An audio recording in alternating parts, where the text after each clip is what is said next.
बस बस बंद करो। बिल्कुल बकवास है ये, बिल्कुल बकवास। ध्यान नहीं है तुम लोगों का।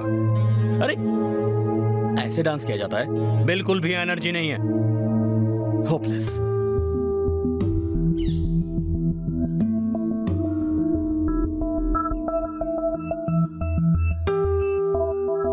दादा का मूड कुछ ज्यादा ही खराब है। ज्योति ने इसलिए। चलो पैकअप कर दे।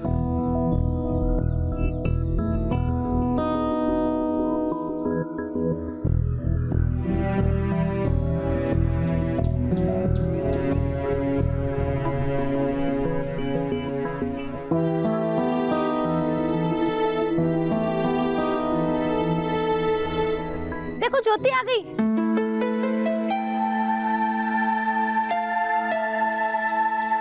क्या हुआ? कुछ नहीं, बस यूं ही तबीयत थोड़ी ठीक नहीं थी। अब ठीक हूँ। मैं अभी आई हूँ। मैं दादा को बता के आ जाती हूँ।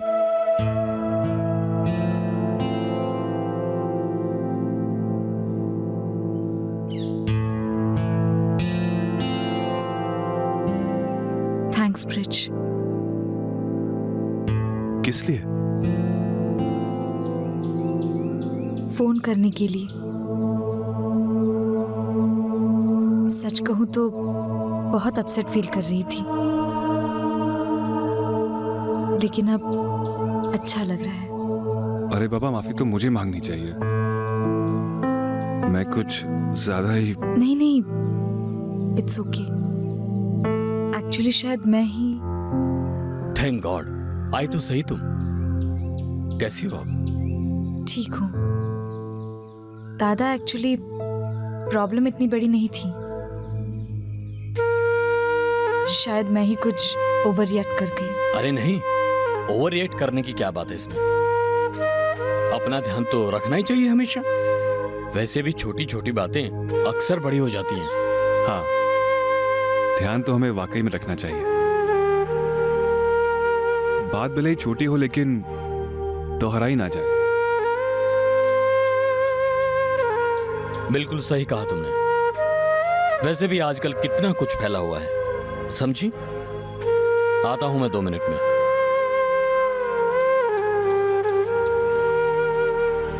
आई एम सॉरी ज्योति। कोशिश करूंगा कि फिर ऐसी कोई बात ना कहूं जिससे तुम्हें बुरा लगे। Thanks Brij. Thanks once again. जो हुआ उसे भूल जाओ। सफर ही इतना लंबा हो तो रास्ते में मुश्किलें तो आती ही है ना। और हमारा सफर तो जिंदगी भर का है,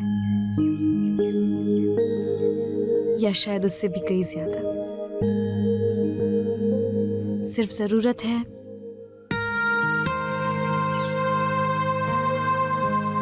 एक दूसरे का हाथ थामने की, भरोसा बनाए रखने की।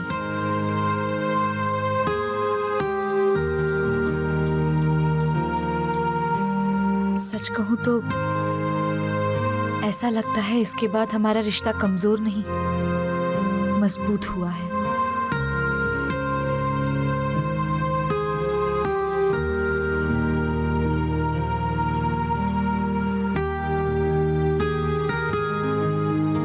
चलती हूँ। बाय। बाय।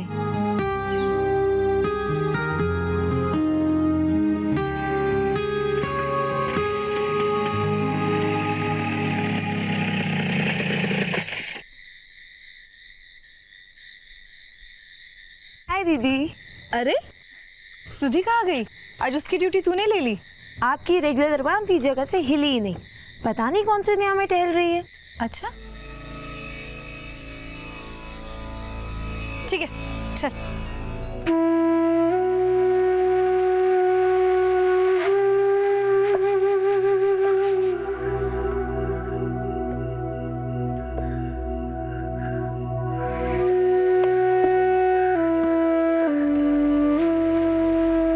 ये देखो दीदी,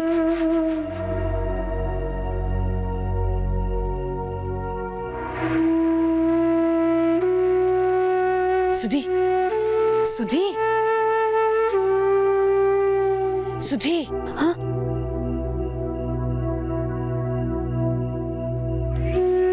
बेटा, क्या हो गया तुझे? मुझे याद नहीं आ रहा है कि कभी मेरे आने पर तूने गेट खोलकर मुझे स्माइल न दिया हो। कोई प्रॉब्लम है ना दीदी? और प्रॉब्लम का नाम है दादी। हर बात में टोकम टाकी, ये क्यों खाया, वो क्यों ना खाया, ऐसे चलो वैसे बैठो। उनका बस चले तो इन्हें सांस लेने का भी नया स्टाइल सिखा दे। वैसे दादी बोलती तो मुझे भी है, पर मैं उनकी बातों को कानों में घुसने देती ही नहीं।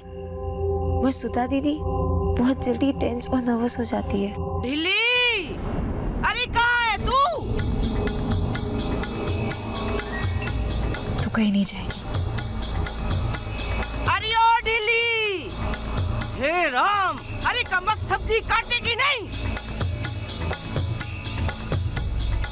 कहा ना तू नहीं जाएगी, बैठी रहे। अरे ओ ढिल्ली, अरे कहाँ मर गई, कब से बुला रही हूँ।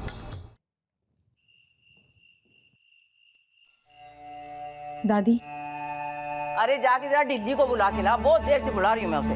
दादी मैंने आपसे पहले भी कहा है ना, उसे ढीली ना कहे। उसका नाम सुधा है, ढीली नहीं। अच्छा, थारे को पढ़ाई लिखाई का इतना घमंड आ गया क्या मारे को सिखाओगी इसके साथ कैसे बात करनी और कैसे नहीं? ठहर तो जरा, तेरे को आग लगती है ना कि मैं उसको ढिल्ली क्यों कहती हूँ? कुछ है, इधर आ, इधर आ ढिल्ली, इधर आ, इधर आ। देखो जरा, देख, मैंने इसे गाजर छीलनी सिखाई थी, इसकी बुद्धि में एक बात नहीं आती है। कहा था कि पहले इधर से चोंच काटो फिर हरा वाला हिस्सा। ये देख कैसे काटी, खा सके आएगा कोई? अरे उसकी बुद्धि में तो कुछ पड़ता ही नहीं है, बस उसकी एक ही चिंता रहती है कि जल्दी से रात और वो जाके बिस्तर में जाके सो जाए चुपचाप। सीख मेरे से, सीख। देख रही है, देख रहे, अभी उसका ध्यान इधर नहीं है। अरे देख इधर, अरे इसको तो मैंने आटा गूंदने को कहा था कि उसमें थोड़ा घी मिला लिया कर, थोड़ा रोटी नरम बन जाती है, लेकिन नहीं, इसने नहीं सुनी, इसके कान पे जूं भी नहीं रेंगी। और इसने आटा वैसे का वैसे गूंदा, रोटी चबाने में जबड़े में दर्द हो जाती है, पर नहीं, ये नहीं सुनती किसी की बात। बता क्या करे, ये ले छीड़ के दिखा और आटे में भी घी डाल के गूंद, लेके जाओ।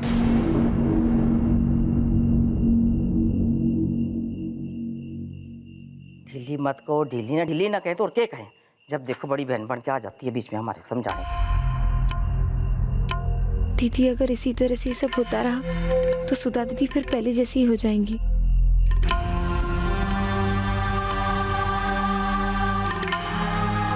दादी, आज के बाद सुधा को इस घर में कोई ढीली नहीं कहेगा। रही बात आपके रोटियों और गाजरों की, तो आपको वैसा ही खाना मिलेगा जैसे आप चाहती हैं, लेकिन हम उसी तरह से खाएंगे जैसे हम खाते आ रहे हैं। वाह रे छोरी, 4 पैसे का कमाने लगी तो मेरे को आंख दिखाएगी। इस घर का अपने आप को मुखिया समझने लगी है तू? छोटे बड़े को कोई लिहाज भी है कि नहीं? पर थारा रोग मारे पे नहीं चलने वाला। तू देखना तू, जिस दिन दीपू इस घर में कमा के लाएगा ना, हमारा दीपू, मैं किसी की जुबान नहीं खुलने दूंगी इस घर में, थारी भी नहीं। मैं भी उसी दिन का इंतजार कर रही हूँ जिस दिन दीपू कमाने लगेगा। सिर्फ हम दोनों के चाहने के कारण अलग अलग हैं। जिस दिन दीपू कमाकर अपनी पहली कमाई घर में रखे, उस दिन आपको जो बोलना है बोल लीजिए, लेकिन तब तक इस घर और इस घर से जुड़े हर इंसान की जिम्मेदारी मुझ पर है। और प्लीज मुझे अपनी जिम्मेदारी निभाने दीजिए।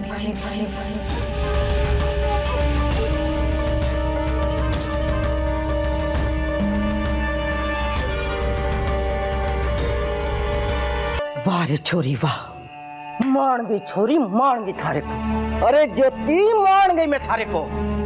अरे ओ पद्मा, अरे ओ कमल, दीपू जल्दी आओ।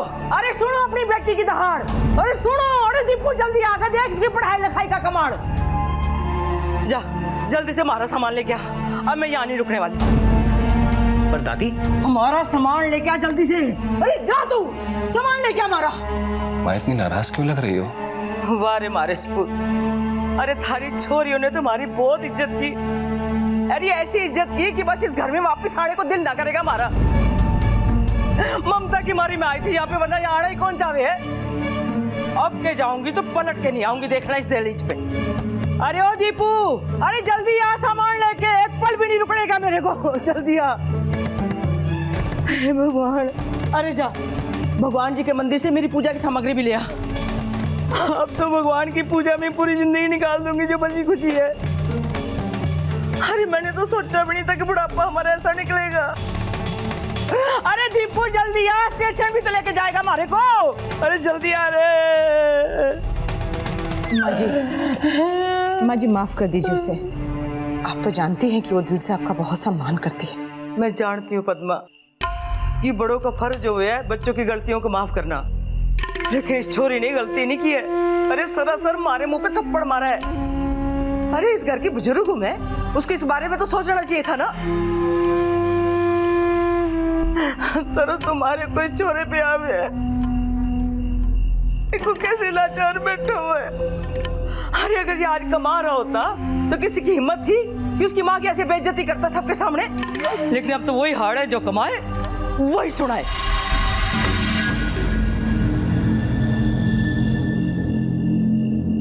देख लिया ना।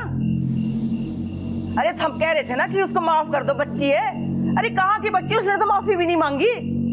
कैसे ठसक के निकली है वो, देखा ना।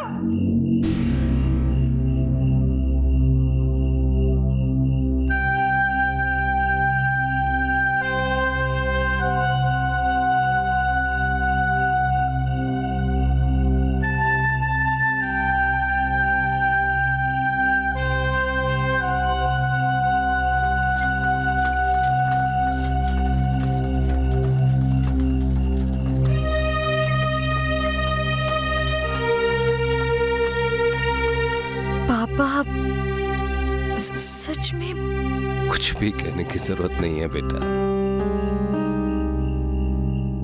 बेटा मैं जानता हूं तेरा नाराज होना बिल्कुल सही है, लेकिन माँ का इस तरह नाराज होकर घर से चले जाना ये भी तो अच्छा नहीं है ना। लेकिन पापा मैंने उन्हें जाने के लिए तो नहीं कहा था ना। नहीं, मेरे कहने का वो मतलब नहीं है बेटा।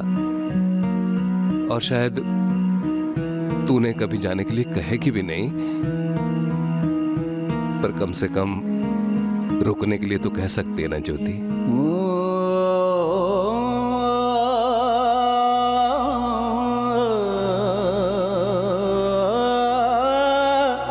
वो माँ है मेरी, अपने ही घर में मनचाहा सुख और आराम देकर खुश नहीं रख सकता तो कम से कम दिल तो ना दुखाऊं उनका। बेटा होने के नाते इतना तो फर्ज है ना मेरा। शायद मुझे ये कहने का कोई हक नहीं है, क्योंकि घर तो उसी का होता है जो घर के लिए कुछ करता है। पर तकदीर ने मुझे तो इस लायक रखा ही नहीं कि मैं घर के लिए कुछ। पापा ऐसा मत कहिए पापा, ये घर आपका है और हमेशा आपका ही रहेगा। मैं दादी जी को कभी ना टोकती अगर वो सुधा से इस तरह बात ना करती। सब जानता हूं, लेकिन ज्योति फिर भी मैं चाहता हूं कि तू उन्हें जाने से रोक ले। बेटा कल को अगर तेरी माँ की कुछ बुराइयां तेरे सामने आ जाए तो क्या तूने माँ कहना छोड़ देगी? बिल्कुल नहीं, ऐसा कभी हो ही नहीं सकता।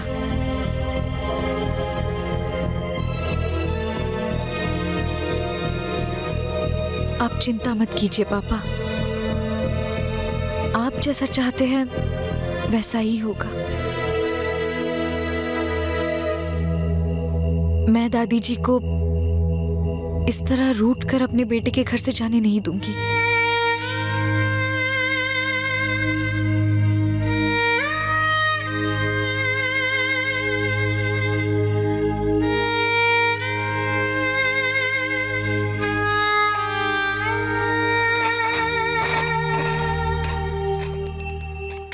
अरे क्या है दीपू, 2-3 चीजें भूल गया पूजा घर में ही। वो छोटी सी भगवान जी की मूर्ति भी नहीं है और वो 2 कपूर की डिबिया भी नहीं है यहाँ पे। माँ जी मैं माफी मांग रही हूँ ना आपसे। क्यों बच्चों की बात पर जा रहे हैं? बात खत्म कीजिए ना। अरे जिसने हमारा अपमान किया है वो तो माफी मांग नहीं रही, मुंह में दही जमा के बैठी है। रहने दे पद्मा, मैं एक घड़ी भी इस घर में नहीं रुकने वाली। आप कहीं नहीं जाएगी। क्यों? थारे घर में रह के थारी बातें सुनने की सजा मिली है क्या हमारे को? पोती की बात सजा नहीं होती, और अगर आप नहीं सुनेंगी तो कौन सुनेगा? याद है बचपन में मैं आपसे रूठकर कट्टी लिया करती थी, आपसे बात नहीं किया करती थी। तब तो आप घर छोड़कर नहीं जाती थी, फिर आज क्यों? क्योंकि उम्र बढ़ने के साथ साथ थारी जुबान ये बड़ी हो गई है। अरे क्या क्या बातें सुनाई हमारे को, बताऊं के? मैं मानती हूं ना अपनी गलती। लो कान पकड़ ली, अब तो रुक जाइए।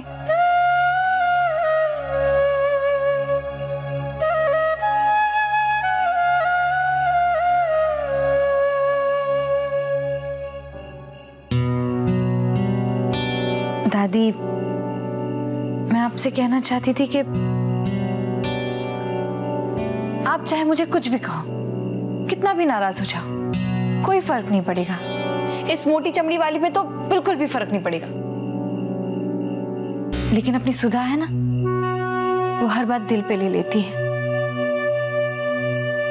थोड़ी सी ढीली है वो, लेकिन अगर हम उसे हर बार ढीली ढीली कहेंगे या उसका मजाक उड़ाएंगे तो शायद वो अपने आप को कभी संभाल नहीं पाएगी। हमें ही तो उसका ख्याल रखना है ना।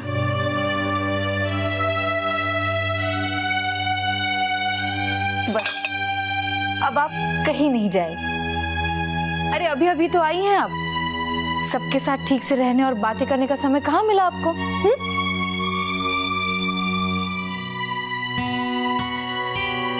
सुषमा, जाकर दादी जी का सामान अंदर रख दे। मैं दादी के लिए आटा गूंथती हूँ घी डालकर, एकदम दादी जी के स्टाइल में। छोरी रुक जा, हमारे को भी बात करनी है, सजा देनी है थारे को। हमारे लिए सफेद मक्खन भी बनाएगी तू, और घी मक्खन खाने से हाजमा खराब हो जाता है। अदरक का अचार भी डाल। ठीक है।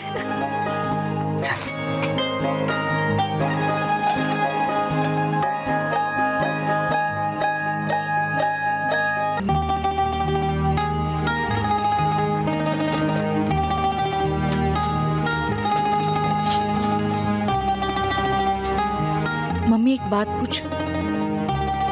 इतने सालों बाद भी अब दादी जी की हर बात सुन लेती है, क्यों? घुट्टी में घोलकर जो संस्कार पिलाए गए हैं उनसे इतनी आसानी से पीछा नहीं छुड़ाया जा सकता। जब से ब्याह कर इस घर में आई हूं तब से डर कर दब कर रही हूं अपनी सास से। लेकिन तब में और आज में बहुत फर्क है।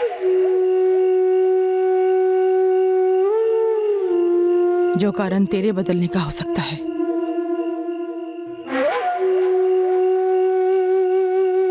क्या वही कारण मेरी चुप रहने का नहीं हो सकता?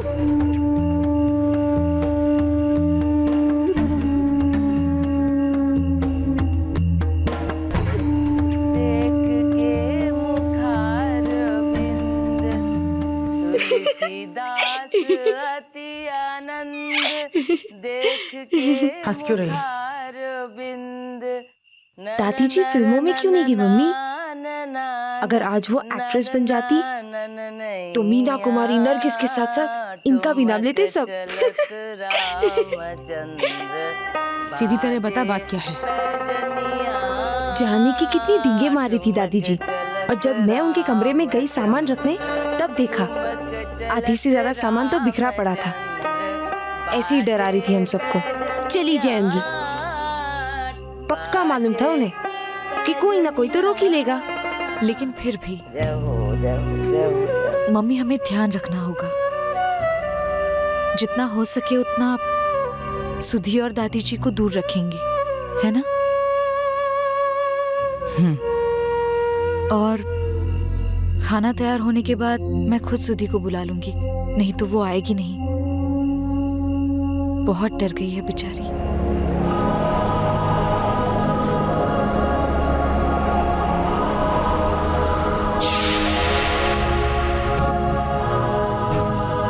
दादी दादी दादी, आई एम सो सॉरी दादी जी। दादी जी आप कितनी भोली, आपको बिल्कुल भी नहीं पता कि आप किसके रास्ते में आ रही हैं।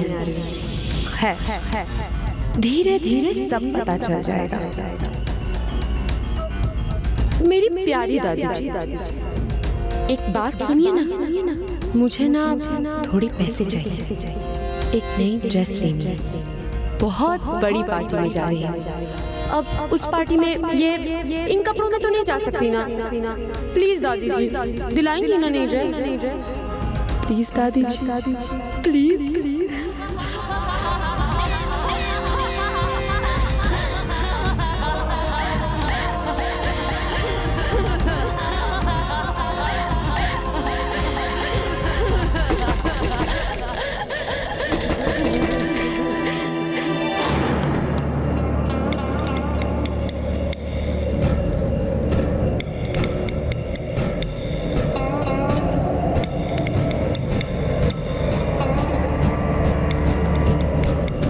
सुधी, सुधी, चल खाना लग गया।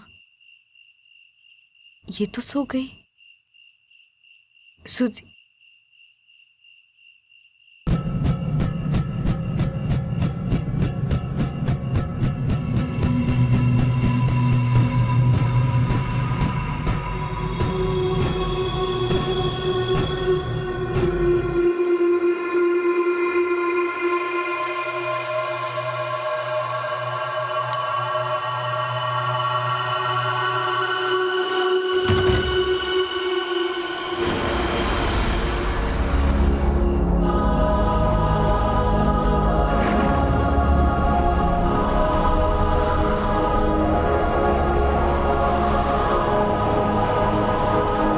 अपने पसंदीदा शो के फुल एपिसोड देखने के लिए अभी डाउनलोड करें दंगल प्ले ऐप।